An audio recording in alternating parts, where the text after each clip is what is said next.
Hola, ¿qué tal? Big Gaz in Spain. So it's Sunday the 26th, I think it is today. So following up from a video I made yesterday, I haven't posted it yet, but this is a follow-on from it. I began that video saying that I would talk about EES regulations that are coming into force in Spain. That's the European Union entry-exit system. So the entry-exit system is the EES.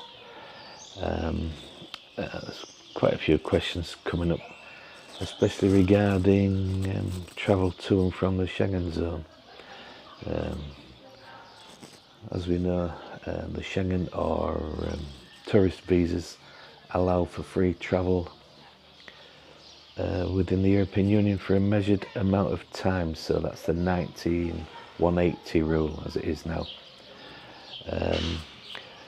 So the manual process of passport stamping in the past has made it a little bit easier to bend the rules, shall we say. So it's a little bit more difficult for them to actually monitor the 180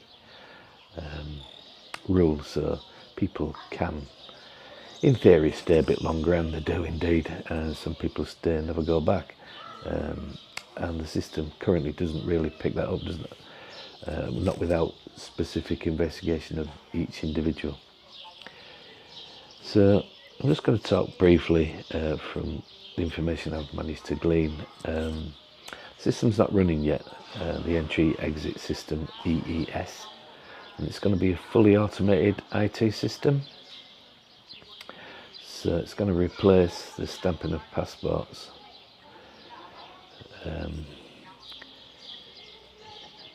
Having said that, you will still need to go through the entry-exit system each time you cross an EU border. So whilst you might not stamp your passport, you still have to go through passport control, basically.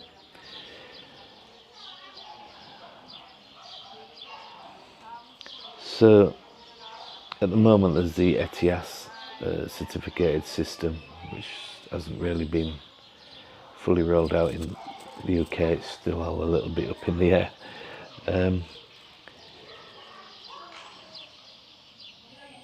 So the EES doesn't apply to non-EU citizens that happen to be legal residents in the EU or have long stay visas to live in the EU. So if you've got some form of visa that allows you to stay in the EU, let's talk specifically about Spain. So if you've got a visa that allows you to stay in Spain, then this system doesn't apply to you. So the golden visa, as it's called, the digital nomad visa, the non-lucrative visa, this doesn't apply to you. So how's it going to start? How's it going to operate? So it's going to collect your identity information. It'll record date and place of entry and exit, and it will replace the passport stamp. So it will apply to non-EU nationals, visa required and visa exempt travellers in the Schengen area. So there'll be a self-service kiosk and checks against security databases, SIS, Interpol, SLTD, checks with border guard. So the effects on immigration, so it's saying, well, digital stamps will replace physical passport stamps. So this means all foreigners, as we're known, must fully comply with the 90-day rule. Otherwise, entry will be refused and will be recorded. So they're going to collect biometrics, so that'll be your facial image, fingerprints, personal data, your full name, date, birth, nationality, sex, etc. Travel document data, i.e. type of travel document, the issuing country, expiration date, and the date and place of entry and exit.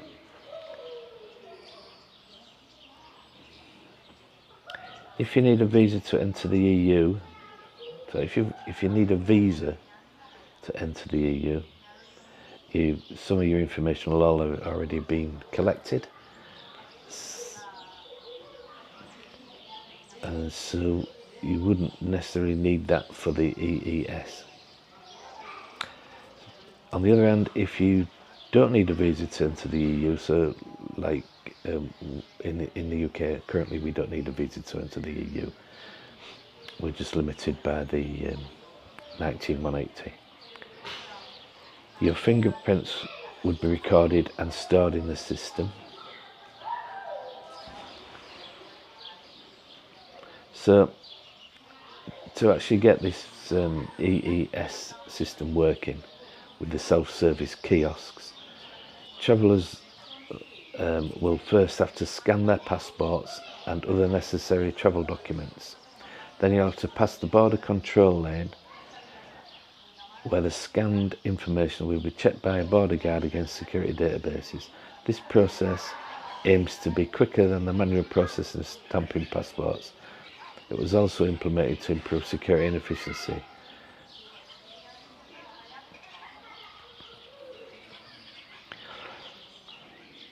So this is going to end up being like an ID card for us to as UK residents to enter the European Union or any of the Schengen countries. So I don't see particularly how it's going to speed up the process. Still going to have to go through a type of passport control. Still going to have to show your visa.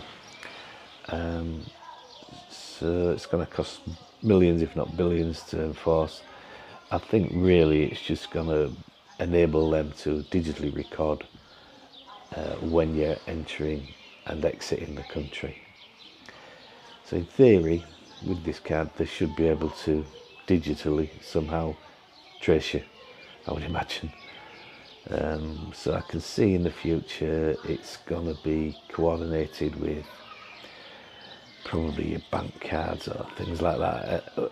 As the world gets more and more digitalised, I think that more and more it's going to be linked, so it'll end up being, at some point down the line, an integrated ID card.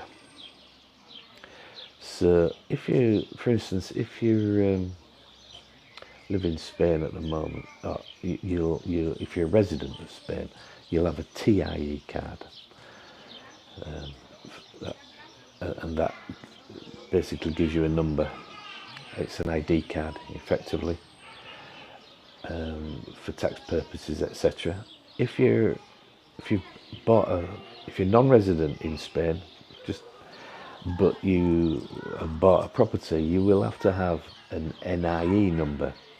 Now, currently, that you don't get a card with that. You just get a piece of paper, basically, with a number on and a signed declaration on a piece of A4 paper. As far as I'm aware, there's no particular card for that. You just need to remember the number or keep the number safe. That number won't be changed. That is with you until you die, or until you no longer use it, you no longer have property in Spain.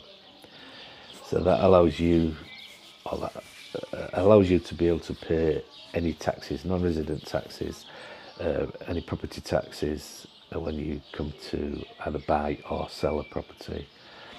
And it's just a way of, for instance, you can't purchase a car in Spain without an NIE number. If you go to buy any large, say, a white appliance, white goods, should I say, a washing machine or something like that, you want it delivering, they generally take your NIE number. I think they have to do that because of the purchase taxes involved. So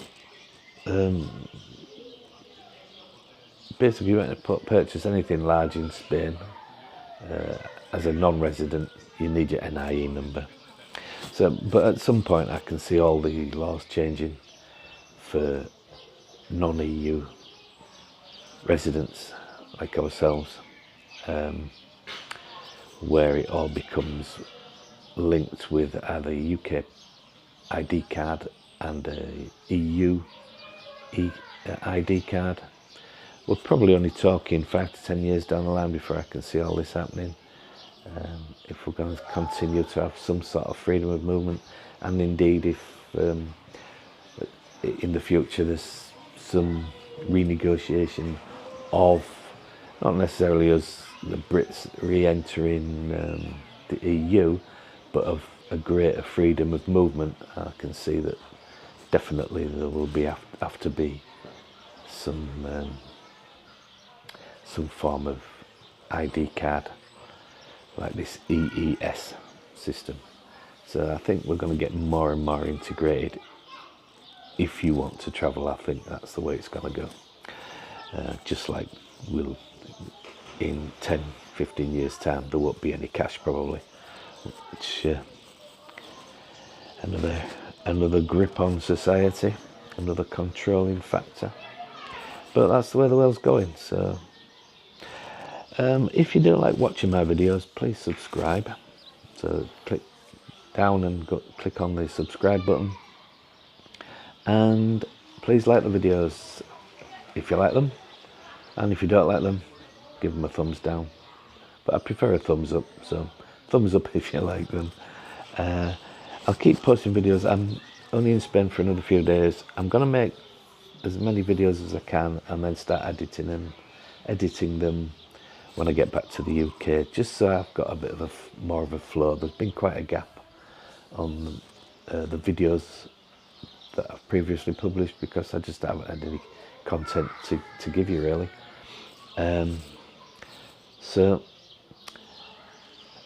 Yeah, once again, please subscribe to the channel.